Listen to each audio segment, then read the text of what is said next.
This episode of Prestige Junkie is brought to you by Paramount Plus, presenting The Agency, starring Michael Fassbender, Jeffrey Wright, Jodie Turner-Smith, and Richard Gere in what Newsday calls one of the best TV shows of the year. With no shortage of suspense, action, and drama, this high-stakes espionage thriller examines the human cost of putting your whole identity on the line for your country and your career. Vulture says spy thrillers don't get much better than this. Emmy eligible in all categories, including Outstanding Drama Series. Now streaming on Paramount Plus. Hi, everyone. We are well into summer movie season, and things are going better than expected mostly, or at least better than this time last year when a lot of people genuinely thought movie-going could be dying entirely. And the whole town really seems to still have wind in its sails left over from the spring success of Sinners. But of course, that movie was also met with a lot of pre-release skepticism that reveals how many people in Hollywood still have a hard time believing that something actually original and good can succeed. Maybe in particular when it's from a director of color or a woman, maybe just ask Greta Gerwig. So today I am joined by Franklin Leonard, the founder and CEO of The Blacklist and expert on most things about Hollywood. And we're going to talk about what so many of these people in the business are so afraid of and what it would take for the success of something like Sinners to actually inspire something like Courage. After that, you'll hear the conversation I had live on stage in Los Angeles with the team behind the breakout new ABC series High Potential, including star Kaitlin Olson. I'm Katey Rich, and this is the Prestige Junkie Podcast. Hi, Franklin. Good to see you. Thank you for having me. Thank you for being here. Franklin, Although I have to quibble with the description of me as an expert on anything. Flattered by it, to be clear, but I'm not sure how accurate it is. I do think you're an expert at least on what people know and what they don't know, on the extent to which this business is built on thinking you know some things and pretending the rest of it. I feel like you've witnessed a lot of that firsthand. Yeah, I think everybody has, unfortunately. Yeah. Maybe I'm just naive enough to talk about it. Or you're the one who can stand up and tell everyone, being like, look, everybody, you have to admit what you don't know and move on, which is why I'm always grateful to check in with you, because I do think you talk to people in your life, because you're not a journalist. People will tell you things they won't tell me, just kind of like temperature taking, getting a sense of like what the town is talking about, which is something everyone wants to say that they know and is hard to know. So just in general, like, what's the vibe check? Like, how are people feeling at this point in the summer movie season, which is still a really high stakes part of the movie business? Yeah, I mean, I think if you look at the numbers and let's just do a vibe check before looking at the numbers. I think people are cautiously optimistic, maybe is the best way to describe it. I think that, the success of Sinners, the sort of unexpected success of Minecraft, for example, like just how much it overperformed, gives us some wind at our back. And I think that there's a hope that the summer movie season will go off well. And I think that if, this ends up being the best year since the end of the world, since the pandemic began, there'll be a belief that maybe we can build something towards the future. But I think that the reality, though, is we're still on the back of, we're still sort of coming off of a global pandemic, multiple strikes, and just general technological disruption and sort of behavioral shifts among the movie-going audience, and we don't know where those will land, right? Mm-hmm. And so we shall see. But I'll say, based on the first 5.5 months of the year, cautious optimism. Yeah, I mean, it does seem like, aside from, some movies being better than people think, like, as Minecraft has its faults, I thought there was more creativity in it than I expected. But just the idea of movie-going habits, that young people want to go, that a wide range of people want to go, that there can be something for everybody. Like, the Phoenician scheme out there, it's not like printing money, but it's got adults going to theaters. There is the idea that people have gotten out of the habit going to movies, I think, has been disproven in general. And that feels like a relief amid all that existential crisis you're talking about. Well, I think that the thing for me that most excited me about sort of the Minecraft and Sinners 1-2 punch, and you can probably add Lilo and Stitch in there as well, is that, people will go to the movies if you give them a reason to go, right? Yeah. I think the bar for what will get people to go to the theater is just significantly higher. And I think this has been something we've been fighting against for as long as I've been in the business, which is 22 years now. Consumers, the audience, have so many more options for its leisure time. For a while it was video games, right? Video games were going to sort of destroy the industry because people would stay at home and play hours of video games instead of leaving their house to go to a movie. Now there's any number of other sort of technological sort of pastimes, and just our 90-inch televisions and the unlimited streaming options that we have available in our own homes. So I think that as there's just greater competition for consumer leisure hours, the bar to get someone to leave the house to pay to go sit in the theater and watch something and not have their phones in their hands, hopefully, is just higher. And so we as an industry, I think, have an obligation to make more better things that will draw people out of their homes. You make it sound so easy. Why isn't everyone just making more better things? There are a lot of reasons for that. That's the rest of the show. I think, that's a whole several seasons of a podcast, I think. I think there's a lot of fear related to, well, will people go to the theater at all? Yeah. Right? And can we make things good enough to, like, on a consistent basis to draw them out of their homes? And if we can't, should we be making more? Should we just make a bunch of fewer, safer bets, right? Yeah. And then the better part, why do we not make things that are better? There's a whole constellation of labor market dynamics, general mismanagement and incompetence, fear and misunderstanding about what audiences want, that I think prevents the industry in aggregate from doing that more consistently. Yeah. Well, this is the question that I had emailed you around the time of the Sinners thing. And that was, a whole story you talked about, a lot. We don't have to relitigate the whole thing. But to me, it seemed to highlight not just the specific fear around Ryan Coogler having this kind of power, because people seem afraid of talented people having power, but just these people at the top of the business who, in theory, aren't getting priced out of LA or worried about getting their next, production job. Like, they don't face the same existential fears that a lot of people in the industry do, but they're still operating out of this place of fear constantly, to the point that they're like shooting themselves in the foot and not giving someone like Ryan Coogler, the most obvious, bankable talent there is, the shot that they ought to. So why are those people so afraid? Well, I think that, I try to be as empathetic as possible. And I think that whether you are sort of on the first rung of your early career in Hollywood, or whether you're, presumably don't have any real economic fears, if you're being honest, I think that the insecurity that people feel about their own financial status and financial well-being isn't something that evaporates, as their, bank account goes up. So I think... it's like if you start from a place of uncertainty in the business, it's going to stick with you even as you rise the ladder. I think it's that, but I also think that, like, if you've worked for 30 years to get your big important job and your big important paycheck, you are still desperate to protect that big important job and big important paycheck. You've got a big, heavy mortgage, and your kids are in private school, and you want to go vacation with your friends every year. And so you may even be less risk-seeking than someone who has much less to lose. Mm-hmm. So I'm sympathetic to the idea that, like, you don't want to risk everything you have, your job, your status, all of those things, on what you perceive to be a bad bet.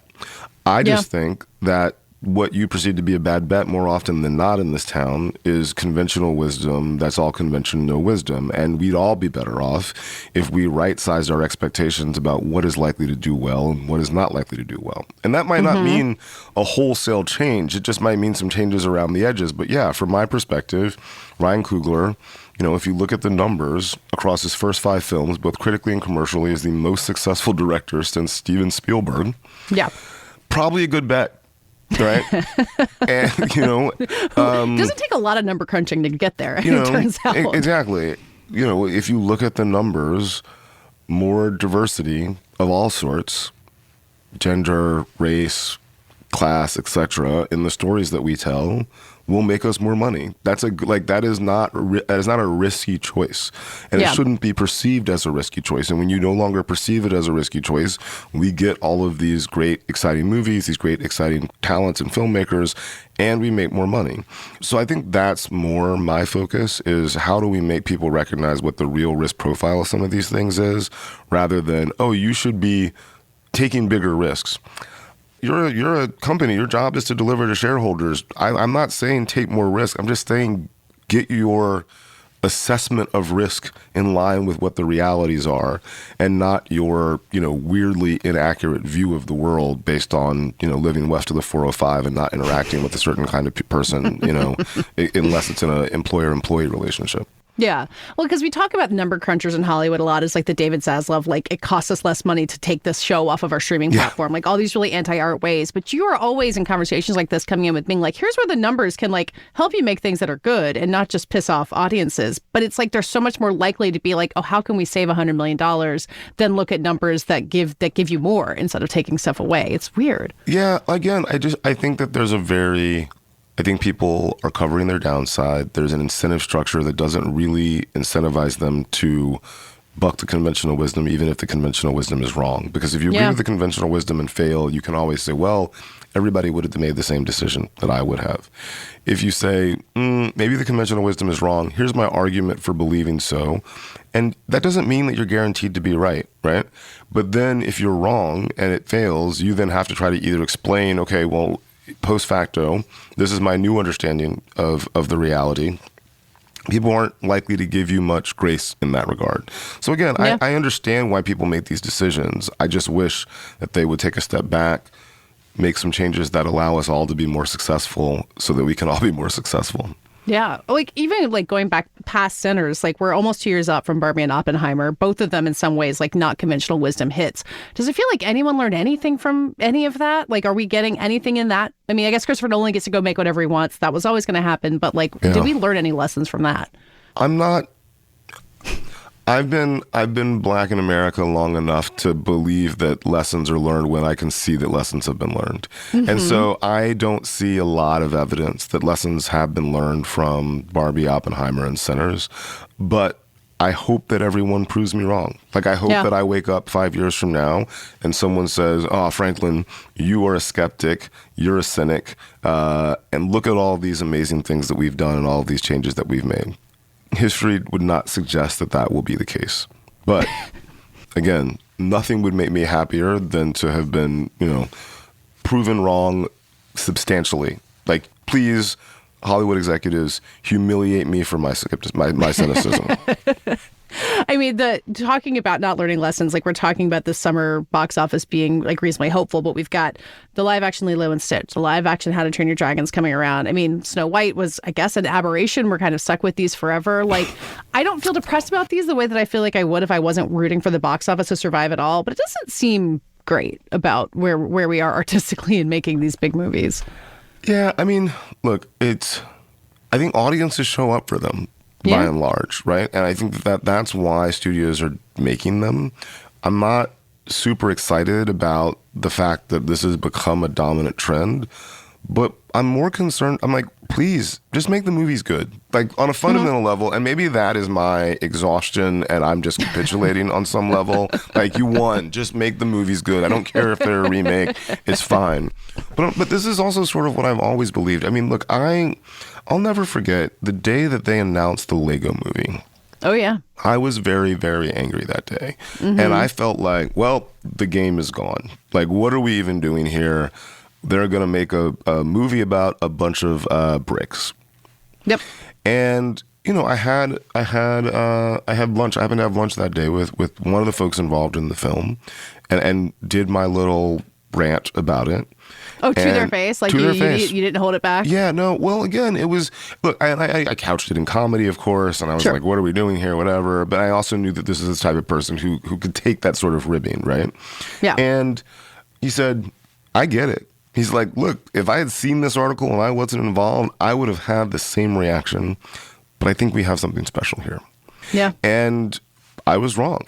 And so I learned a while back to resist the urge to prejudge until I have information worth judging. And so, yes, there is a ridiculous trend of live action remakes of things that we've already seen. That came out like 15 years ago, like not even old. If it's good, it's good. Yeah. If it's not, it's not. And I think it's great that those movies, by and large, will be made at very large budgets. They will employ a very large number of people. And I hope that the folks who are able to get employed by those movies can take the financial security to go create their own art or spend more time with their kids or whatever it is. And again, I think maybe it's possible that I'm in my mid-40s now and I'm just tired. You just want everyone to have a job and be able to go home. But I think, a little bit of perspective, just given everything that we've been through, that's enough on some level. Yeah. And I think that big, quote unquote, dumb or non-artistic movies can be the tide that allows people to stay afloat. Yeah. So that they can create the things that other people really love and will draw more people into the industry. And I think calibrating that ecosystem is difficult. It will ebb and it will flow. But I think people employed is a good thing. People employed in the service of things that audiences enjoy is a better thing. And if it allows other people to create great art, Yahtzee. That's the Todd Phillips quote on Joker 2, where he was like, why is anyone talking about how much this movie costs? Don't you want us to take all the movie from the studio and keep people employed? And I was like, yeah, Todd Phillips, this is exactly right. I couldn't believe we found that point of agreement. And the thing is, I don't know that it's totally right because, look, you want to create an economic dynamic where the studio doesn't take a total bath, so they're reluctant to do that again. That's true. But, but he's not wrong. Like, I think... a bunch of people put food on their tables with that money. And that's important. And I think we've all learned, having been through the strikes, having been through the pandemic, having a real sense that all of this might go away, especially in Los Angeles, where, a lot of things did just go away for people overnight recently. I think it's wise to appreciate that, in addition to aspiring to a great deal more. On the LA production thing, like as I've been doing Emmy season events, like every time you're in a room full of people and you mention the idea of a show being shot in LA, like people lose their minds. I think it feels like there is an attention, there's some kind of groundswell of at least acknowledging that it's not sustainable to let things go. Like, do you think it's going to get us anywhere? Like, obviously, Gavin Newsom's got to get something together. Many factors are in play, but do you feel like something, the tone has shifted on that at least? I think I'm hearing about it more often. I think it's very difficult to predict where anything is going in the context of politics in America 2025. I think we're in the middle of a curfew. Last night there was a curfew in downtown Los Angeles because supposedly there were riots that necessitated the National Guard and the U.S. military to quell. And based on what I saw, the law enforcement is playing man-to-man defense against the protesters. I think it's very difficult to predict anything vis-a-vis politics. But what I am hearing a lot of is this is a priority now. This is something we would like to see. And usually when that happens, politicians will either need to deliver on something, however small, or run the risk of expending real political capital in failure. And that's usually the best way to move the needle. So I would say that I'm hopeful, cautiously optimistic that we may see something, but I don't know that we're going to wake up in 2 years and everybody's going to be employed in Los Angeles and everything's going to be shot here anymore. Yeah. I think that unfortunately that bird may have flown the coop. I do wonder if more people, like talent, who are the names that can get a show made or a movie made, like are aware that if they say, hey, I want to film this in LA, that like someone will bend over backwards to do it. I feel like I've heard more stories of that kind of power being flexed, and that feels like the celebrities might save us. This is the one time that they'll save us. I think that's right. And I think they, like everybody, want to be closer to their family, and especially if they can pocket some of the money that would normally be spent to travel them, why not?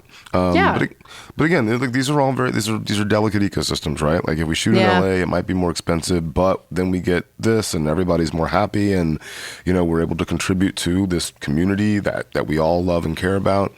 Sometimes it can work, other times it can't, and each individual show, each individual project ultimately has its own pressures and dynamics. But I would hope that somebody who has the power to do it can put their finger on the scale to make it make more sense. Yeah.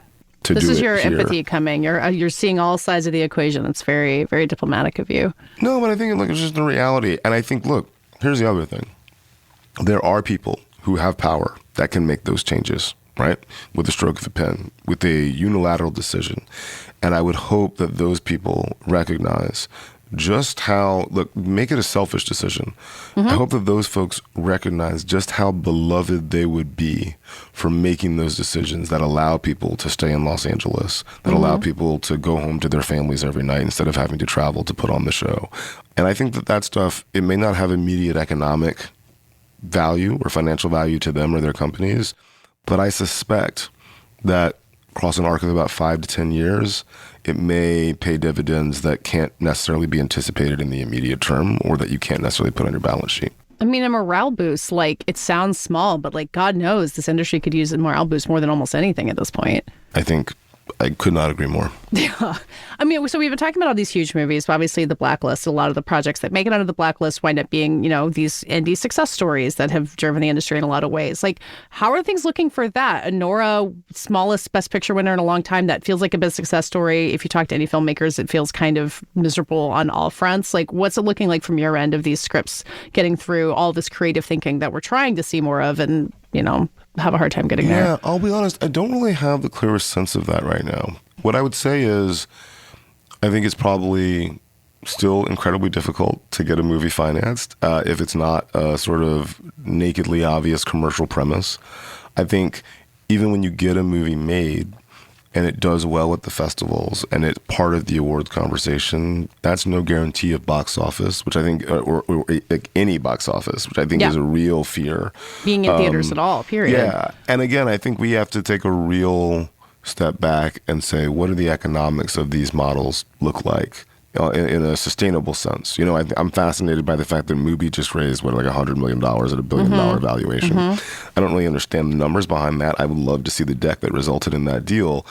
But I do think that if we think about movies like Nora, movies like Nickel Boys, movies that are sort of inarguably exceptional from an artistic perspective, but may not be the kind of things that you can sort of run a marketing campaign, put in theaters, and expect to make 20, 30, 50 million dollars in the immediate term.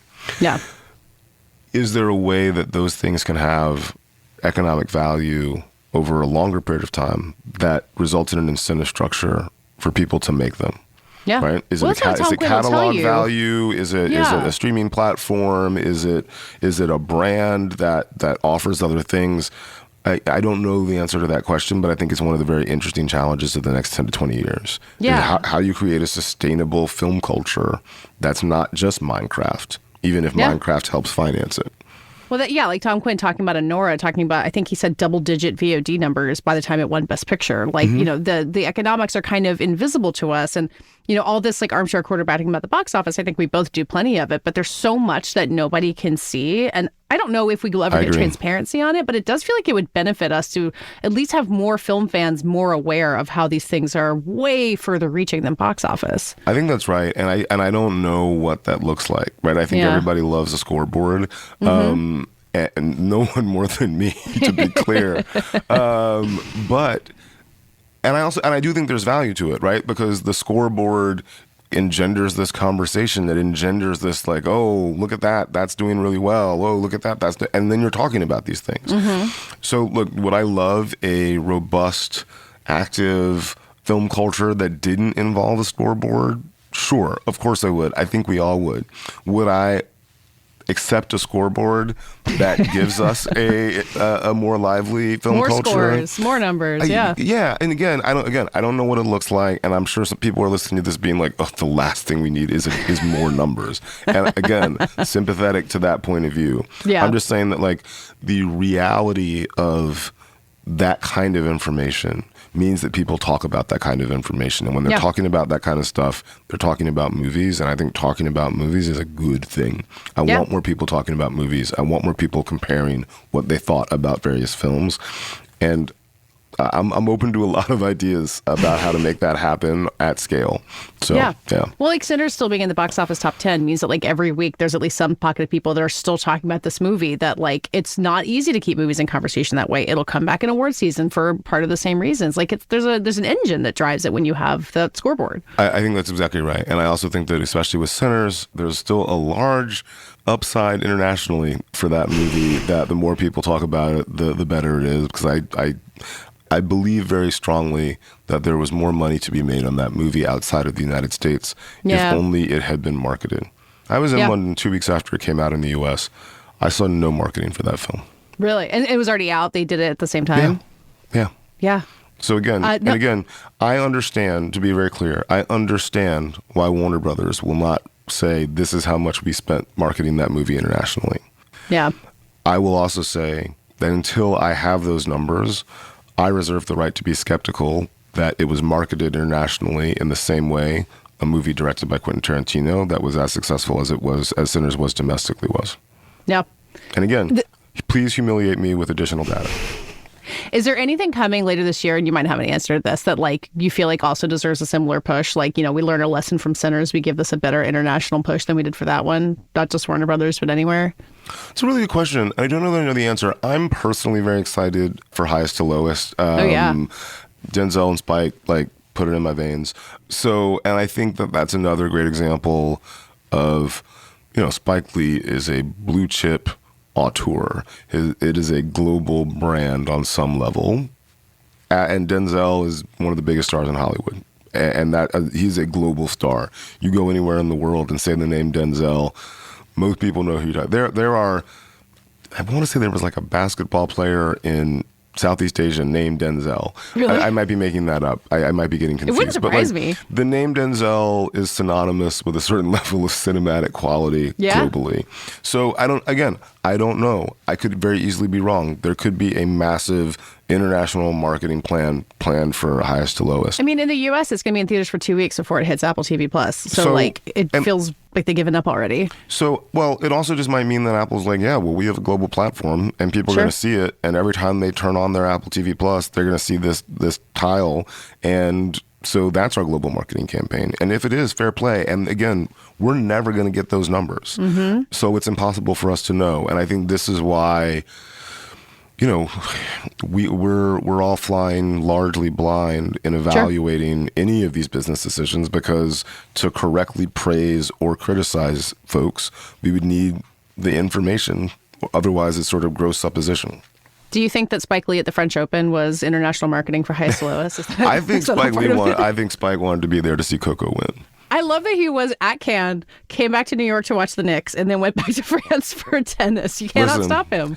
There are very few things that I sort of see myself in people as successful as Spike Lee. That is one of them. If I was as famous and rich as Spike Lee, you would see me at the French Open rooting for Coco Gauff. You'd be back at Wimbledon. Courtside at Madison Square Garden, at Wimbledon, all in an all-white suit. I get it. He's a sports fan. And he'll be wherever he can get tickets, and I love him for it. I'm rooting for this for it to happen to you. I think it's going to happen someday. Look, again, I think I'm blessed beyond all reasonable measure, so I'm good. Yeah. Well, I said we were going to end on sports because you have been in the UK a lot. You were working on a Paramount Plus project on football. Perfect example. Exactly. I'll say football because it's, soccer to us. But anyway, and like you had posted something about football as a labor market and about how it works. And I kind of had asked you beforehand, like, if you feel like you learned something from diving in deep on this sport to bring back to Hollywood. And I think you said you had. So like, what can we learn from European soccer? Yeah, I think no one, anyone who follows me on social media knows that I'm a deranged soccer fan, and part of the reason I love the game is much the same reason I love film, which is it is one of the very few things that really brings people together at scale. Right, I can go anywhere in the world and talk about Star Wars. I can talk about film across culture, across race, across gender, across class. Like, these are things that bind us together as humankind. And it's the same thing with soccer, right? Like, I can go literally anywhere in the world and say Lionel Messi or Cristiano Ronaldo, and bam, I'm in conversation. And the thing that I think, one of the things that I think is different between global football and the film industry, particularly the film industry in Hollywood, is the extent to which soccer teams go out and look for talent. Mm-hmm. Lionel Messi had a pituitary disorder, was a kid with a pituitary disorder in Argentina, and Barcelona said, hey, you have talent, come to La Masia. We will train you. We will make sure you have the what you need to become the greatest footballer of all time, potentially. And, you've got players from all over the world who are being identified early in their careers before they become, global stars and developed. And it was like the old Hollywood star system, right? You're getting, picked up by because the star system is still very much like people are coming to Hollywood to get discovered. What I'm saying is like, Hollywood's general attitude about, you want to work in Hollywood, well, move to Los Angeles, network, someone will probably find you, right? Mm-hmm. And across a long enough timeline, the industry is meritocratic. And I think anybody who's worked in the business knows that that's not true. Yeah. And part of the reason it's not meritocratic is that not everybody can move to Los Angeles and network until they figure out the opportunity that befits their talent. We as an industry should be more outward looking and going to find the talent and make sure that, look, if you're a great writer, wherever you live, no matter who you know, what is the infrastructure that allows us to find that work? That's why we built The Blacklist. Yeah. If you're a DP, if you're a production designer, if you're a costume designer, like, let's go out and find the great talent and invite them in and develop them so that so selfishly, we as an industry can capitalize on their great talent and make more money. But I also think that, like, part of the success of global football is that they are recruiting the best talent from everywhere in the world and then putting those people against each other in this grand spectacle, and where the focus is the game. And I think that we, as Hollywood, could learn quite a bit about that. Find the best people, give them the resources that they need to be the best at what they do, and profit, I guess, on some level is what I'm saying. Again, this is a very early stage hypothesis that I have. In a year, we can check back in, and hopefully I can be a lot more eloquent about it. But yeah, there's an ambition to the global sport. And I think most sports, right? Like, I joke about the last 7 NBA MVPs have been non-American born. Wow. The game has gotten better because people are recruiting and looking for talent outside of where they traditionally looked for it. Yeah. And Hollywood would benefit significantly from relying on sources of talent and pipelines other than the traditional pipelines. And we should do that not because of altruism, not because of philanthropy, not because of activism, or because of quote-unquote woke. We should do that because we're trying to get this money. I want to see a chart of the NBA MVPs and the Best Director Oscar winners and the flags, because it's also a ton of non-Americans in that lineup, and see where they live. There's got to be some kind of Da Vinci codes. That's a very, very fun infographic that I might have to try to make. We'll get the Angler Graphics team on it. Franklin, thank you for coming back. And I don't know. I feel a little more optimistic about this after talking to you. It's you can be a cynic about it, but I feel like there's good things happening and good thoughts about how the industry can move forward. I think if I can leave people a little bit more optimistic after conversation with me, that's a good thing, even if it's a non-traditional result of talking to me. That's what we're counting on. So thanks again.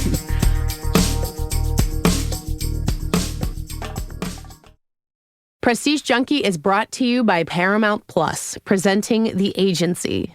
Michael Fassbender, Jeffrey Wright, Jodie Turner-Smith, and Richard Gere go deep undercover in a world of shifting loyalties and global intelligence in this high-octane espionage thriller. Emmy eligible in all categories, including Outstanding Drama Series.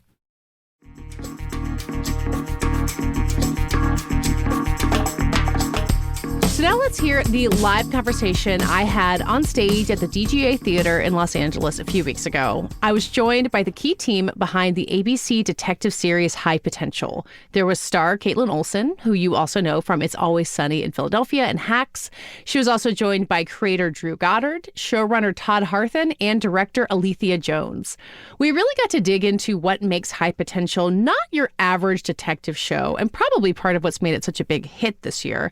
And it starts with the fact that the detective in question is played by Kaitlin Olson. She is best known for comedy, but really gets to dig into the drama, as well as some comedy too, playing a single mom with a genius-level IQ who finds herself helping the Los Angeles police, even though she sometimes really doesn't want to.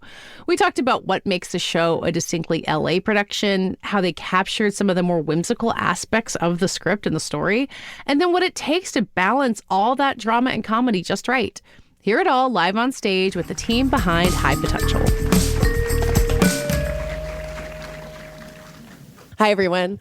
I'm Katey Rich. I'm the awards editor at The Ankler. I'm so excited. Oh, thank you. I'm so excited to be here to moderate this conversation with some of the team behind High Potential. So let me bring in Alethea Jones, the director of the episode that you just saw. And then Todd Harthan, who is the showrunner and executive producer of High Potential.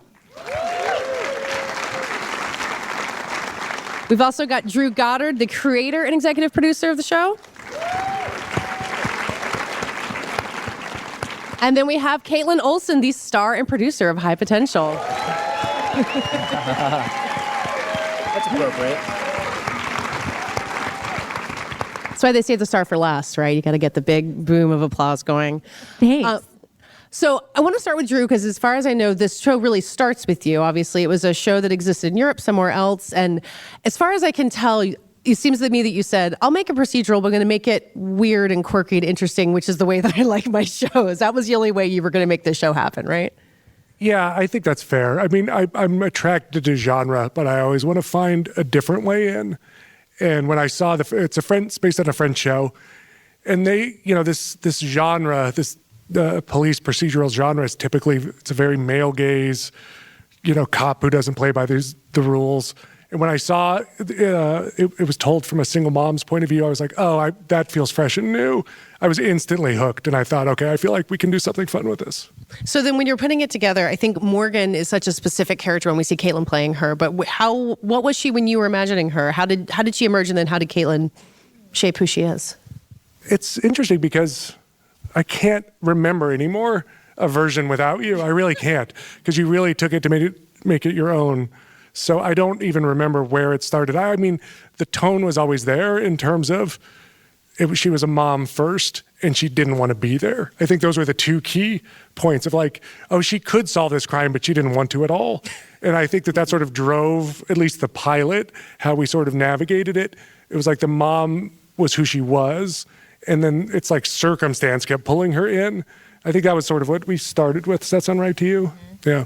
Yeah, so was it the being a mom or the not wanting to be there at all part that you liked best about this character, Kaitlin? Well, I mean, both. Those are actually the two main things I love about this character. I love that, and we keep talking about it. We're like, how can we go back to, I love that she's now fitting in and that she belongs there and that she's found a sense of purpose and that they're all working together. But how can we keep peppering in? She doesn't want to be there. And that's hard. But those are the two things I find the most interesting, is that she's just such a really, really good mom at home. And that's the one place where she lets all of her walls down. I mean, pilots are so notoriously difficult to pull off. You have so much you have to explain. And you're in this one, you're wrapping in an entire mystery about characters who we won't see again. So for you, Alethea, I mean, I know you're getting a script in that shape, but what were your conversations with any of these guys early on about what is this tone? What is this show? Because it's not normal and you can't make it predictable. Otherwise it's not high potential. Yeah. Well, first of all, I remember getting the script and getting the pitch for it and being like, they want me for a crime procedural? I don't do same, that. Girl, same. I do weird stuff. And they were like, it's weird. And I was like, oh, okay. So I read it and I was like, oh, this is amazing, because there were these little glimmers of strangeness, and it was giving us all of the hits of a crime procedural that we all sit down to watch. We do want certain things. When I sit down to watch a procedural, I want to feel comforted and all those things. But I guess some of the things we spoke about, I really enjoyed my conversations with Kaitlin about working to make sure that Morgan is an amazing mother. You don't want to do much weird comedy there or anything slapstick or physical. She's just incredibly devoted to her kids, and I loved that. I love playing with tone in that way, grounding it in that space sometimes as well, and portraying her in a really dimensional way. That's really important to me as a director in everything I do, dimensionalizing, especially female characters. And so that really drew me in. And working with Drew on the pilot, he was by my side for all of the shoot as an amazing partner, and just we were always pushing the tone and making sure that we were not making something quirky for the sake of quirk. That's interesting, because I feel like quirky, the line between quirky that you want to watch and quirky that you don't want to watch can be really fine. And Kaitlin, for you, and you're going to be the face on the poster, this is going to be your show. When you have those early conversations with any of these guys, what do you need to know from them to know that you guys are all on the same page and this is going to be the show that you wanted to make in the first place? Thank you for asking.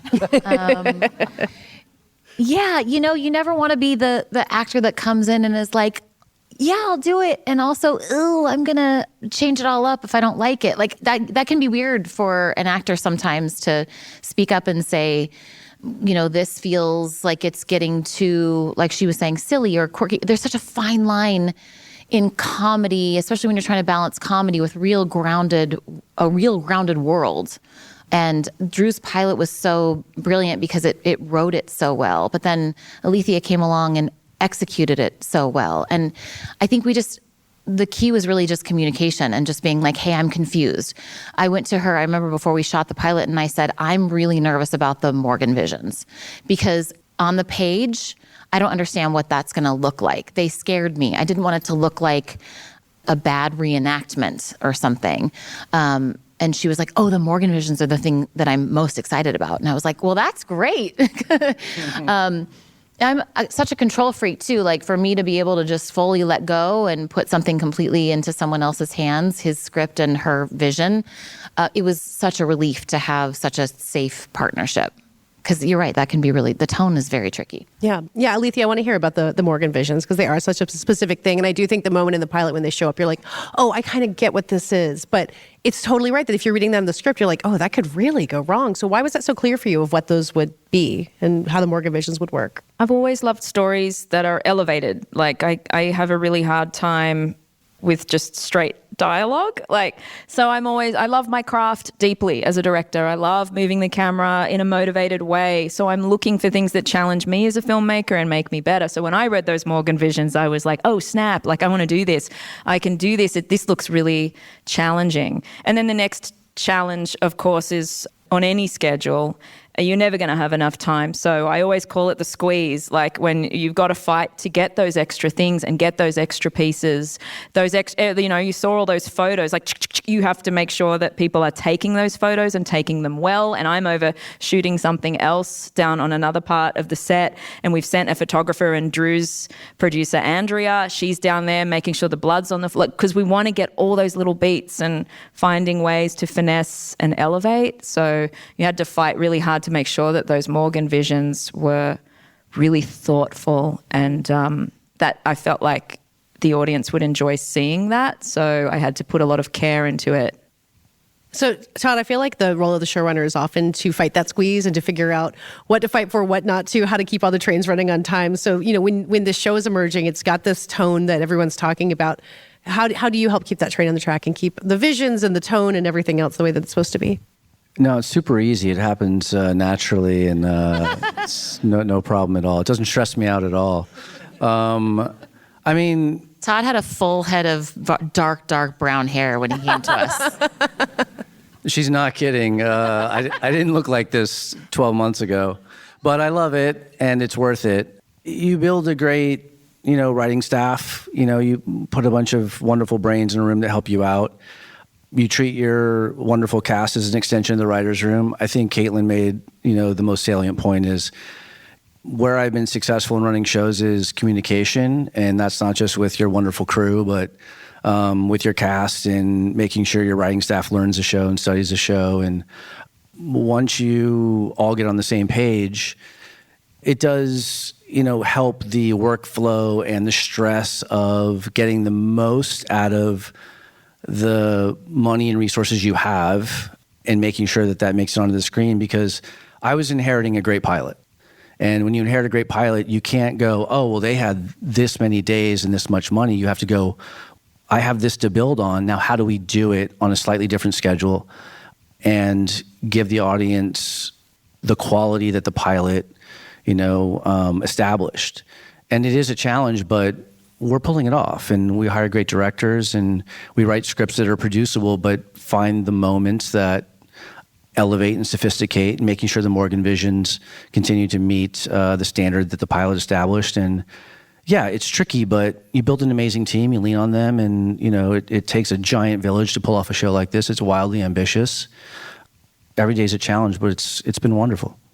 Drew, to rewind to the handoff a little bit, it's very, as far as I can tell, you said, all right, I can make this show, I have the vision for it, but somebody else has got to be in charge of it. And that's another trust thing we're talking about, the conversations you have to have. So how did that work for you guys to be able to make it say, what I built is going to continue on with Todd running it? That's part of the fun part, honestly. This is a collaborative medium, and I actually love working with 300 people to make this. And depending on the show, my job is different from show to show or movie.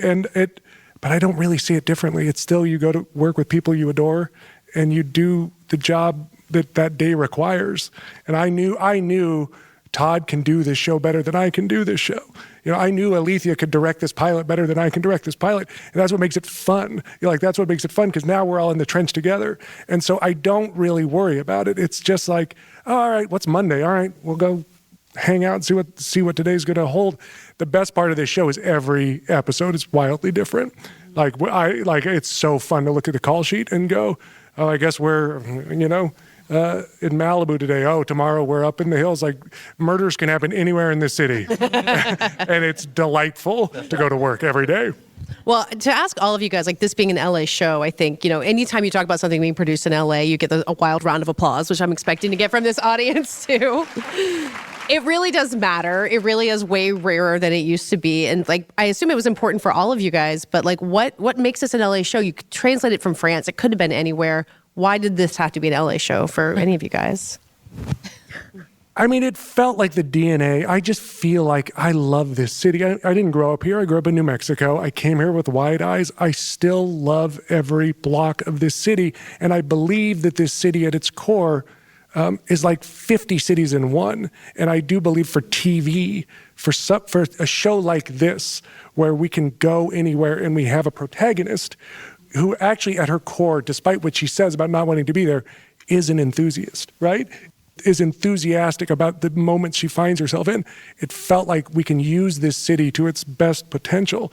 And it was a fight. I mean, it was a fight. Kaitlin and I had to make that fight together, but we won. And so it was great. And we're trying to use this show to show this city that, no, we can do this and we can do it responsibly and cost effectively as well. And so far, so good. Kaitlin, how'd you pull off that fight? What'd you tell him? I said, my kids live in LA and I'm not doing it unless it's shot here. But you know what? Drew's right. There's no reason that we can't shoot it here. I wasn't going to move across the country. They were like, oh, but it's just for like this. No, it's not. If I'm signing on to this show and I know who is running it, I know who's directing it, I know who created it, I know what I'm going to bring to it, it's going to be successful. I'm not moving across the country for the entire year after year after year. So we'll do it here or get someone else respectfully, and that would be fine too. All right. It's really easy to play to the hometown crowd in these conversations. You guys are getting really good at it. So Todd, handling these episodes week to week, making them happen. What is the LA production? What are the rewards you get from going to Malibu, going to the hills, finding murders all over the city? What do you guys get to take advantage of by doing that? Well, I'll be honest. I mean, now that we have a successful show, thank you for watching, everybody. And it really does. This season, I think the audience will feel more of LA as a character in the show. I mean, in the next season. Yeah. I mean, you're just going to see we're really embracing all the things the city has to offer and all the different, as Drew said, like, you go 10 miles east or 10 miles west and you get different textures, different cultures, different architecture. And we're really leaning into that in the stories that we're telling. It was tough to do it in season one because it's about sort of survival. And we didn't have, I think, some of the luxuries we have this year and some of the freedom in the plotting and planning to really embrace the city this year. So, yeah, I think that we're writing to it. You're going to see it in the premiere. I mean, we're doing some crazy things and shooting some iconic LA locations. And yeah, it's a wonderful thing. And I just, beyond that, it's the casting and the directors you get and the wonderful actors you get in the city. It just all is coming together, I think, in a season two because we learned some things in season one, right? You're sort of recalibrating in a way. But yeah, I've never gotten to work here really in my whole career, like 20-something years. Wow. Once, I think one time.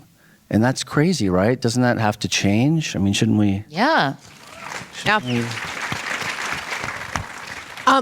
This idea of, now that you have a hit, now that you have the groundwork that you laid with the first season, I think you've said that the second one will be longer. There's more than 13 episodes coming, probably. We don't have to 13, less than 24. Okay, we'll take that. But I wanted to ask all of you, maybe to start with you, Alethea. You've had a bunch of different jobs. You work on something. You might be a hit. It might not. You don't know. When you realized that this show was taking off and that people were responding to the quirkiness, the good kind of quirkiness we were talking about, how do you process that and realize, like, oh yeah, we pulled it off?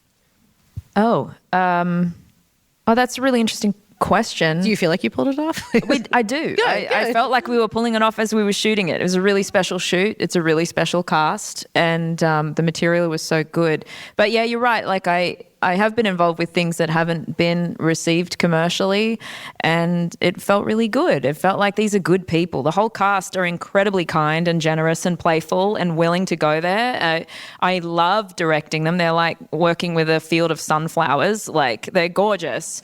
So yeah, it felt really good. It felt really wholesome, and it's like, this feels right. They deserve this. Yeah. I mean, knowing that, season 2 is coming, we're not going to spoil anything about it. But Kaitlin, I wanted to ask you, as this character grows, and it's a procedural, we're seeing kind of stories that can kind of come out and out, and there's a format to that. But the way that the character can grow can be infinite. That's a character-based show lets you do that. So maybe just to go back to season 1, how did you feel like you had let Morgan grow in season 1 in a way that can build onto in season 2? Yeah, I come from a show where there's a character who does not grow and will never grow. So I've never really had to think about it before. But it's one of the things I love about Morgan is that, I really love at her core at the beginning of the pilot who she was. And I also really loved being able to play a person who does not want to let her guard down, but needs something from someone else and hates that she needs something from someone else because she's always only relied on herself. And it's just, I'm able to explore all these different things as an actor that I get to do. So it's very refreshing. I think, and we talk about it a lot, but finding that balance between Morgan really settling in and feeling appreciated and allowing that acceptance where normally she just pushes everyone away, being able to marry that with who she really is at her core, which is fun, which is like, screw everyone, I don't need anybody, and where she can and can't let her guard down. Just being able to play with all of that is really nice. I think this is a Drew question and a Todd question, maybe the both of you. There's a sense that Morgan, like what she knows and what she can know, can feel really infinite. And I think there's a logic in the show about what she can figure out, what she can't, or how her powers work, for lack of a better word. How do you establish that? How do you figure out the rules of that, of having this character who is so brilliant, but she's got to feel like a real person in the end of it, even if she's doing things none of the rest of us can do? How did that work? I mean, we talk a lot about we don't want to make her just a walking Wikipedia.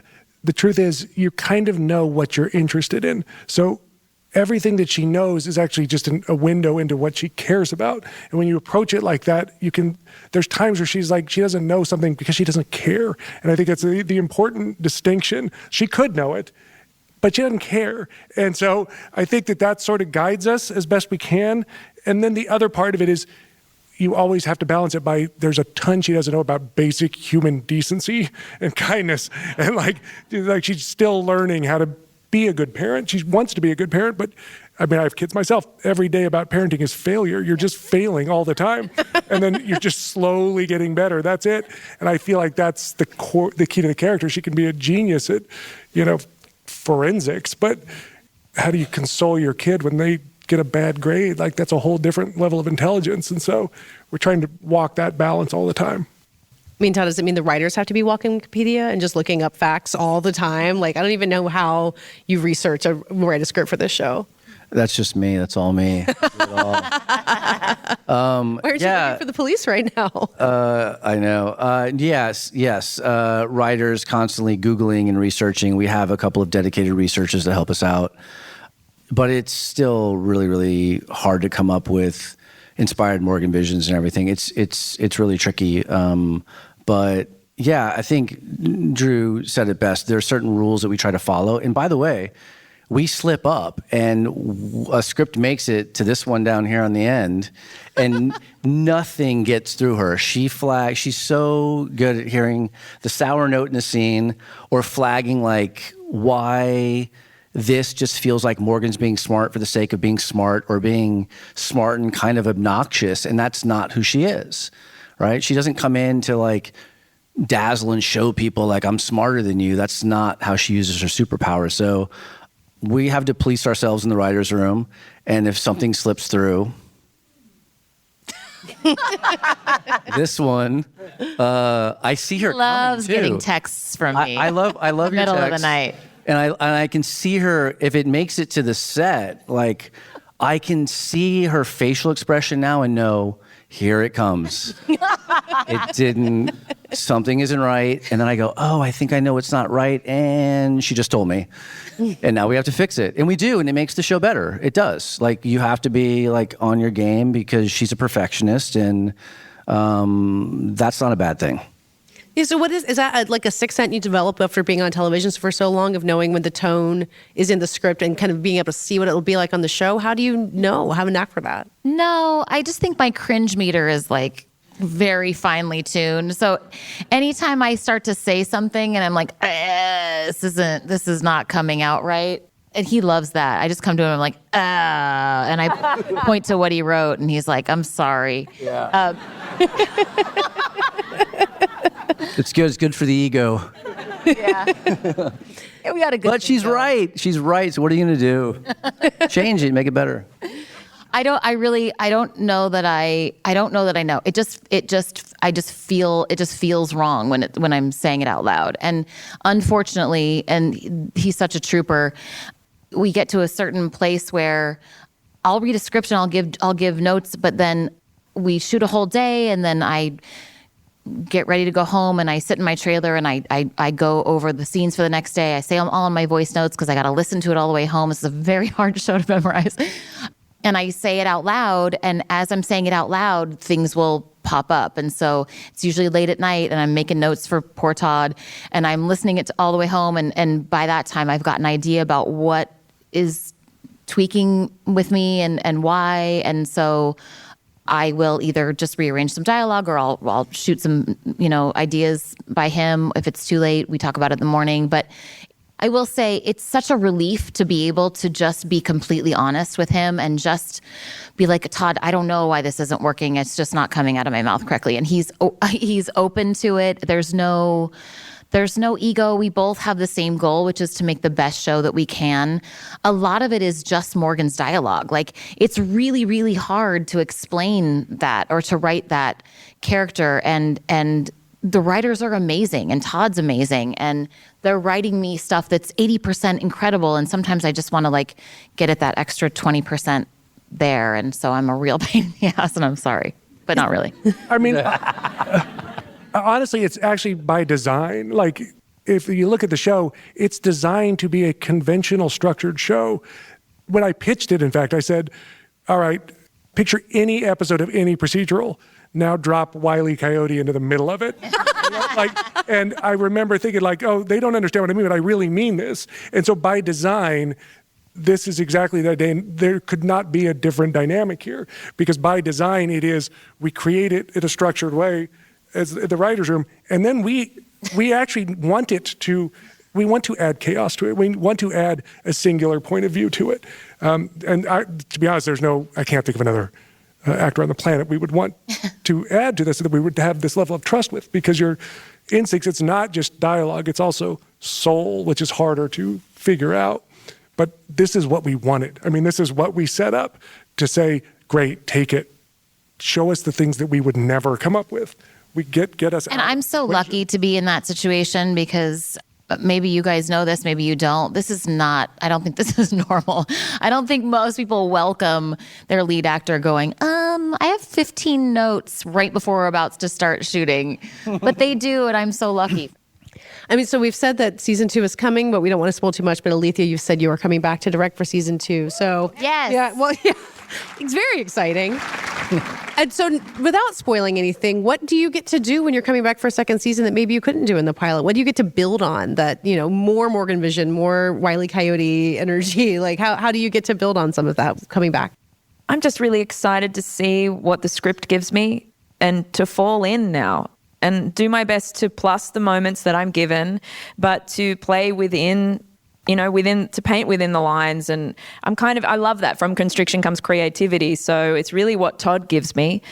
And I'll do my best to Morgan Vision it with you and see how we can enhance it. But I'm really excited to come back. I'm a huge fan of season 1, and just to come back and reunite with the cast and the heads of department that I got to work. I just can't wait to play on that field again, as it is. Yeah. So Todd, so what's in the scripts? And now's your chance to tell her and tell everybody else here. No, I know. I mean, we've always wanted to do an episode that was all improv. where he just, well, I'm going to give you the framework like Curb Your Enthusiasm style. I don't know. It's like it's later in the season, and I'm just trying to like get through the one we're doing right now and prepping the one that comes after. But I will say this: you all saw what Alethea did in the pilot, and I think we want to come up with something that's pretty ambitious, take a big swing, and let her do what she does so well. And obviously, there's an amazing collaboration with Kaitlin. So when you put that kind of magic back together, I just don't want to, screw that up. So we'll figure it out. So, Kaitlin, what does a big swing mean for you then in season 2? Assuming that you also want to, be able to go bigger and build more. I want to break some bones. I love a big thing. I love being surprised. I love when I'm in the middle of reading a script and I can't predict where it's going to go. We are so fortunate to have Todd and the staff that he has chosen. And I have no idea what's going to happen, but I love it that way. Are you someone who can usually like predict a twist in something as you're watching it? Yeah, and then I'm disappointed. Oh, and so this show doesn't do that. You can't see what's coming. No, and if I do, I go, Todd, can we talk? Well, I want to thank you guys so much for being here. Thank you guys all. Thank you for making High Potential. Thank you, guys. Everybody watch season 2. Yeah, thank you. Thank you.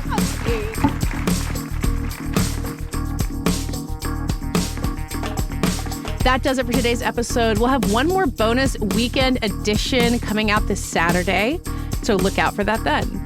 This podcast is edited by Brett Fuchs and produced by Brett Fuchs and me. Our theme music is by Dave Gonzalez. Thanks again to my co-host, Franklin Leonard. Subscribe to the Prestige Junkie newsletter at theankler.com and subscribe to this podcast on Apple, Spotify, or wherever you get your podcasts. We will see you next week.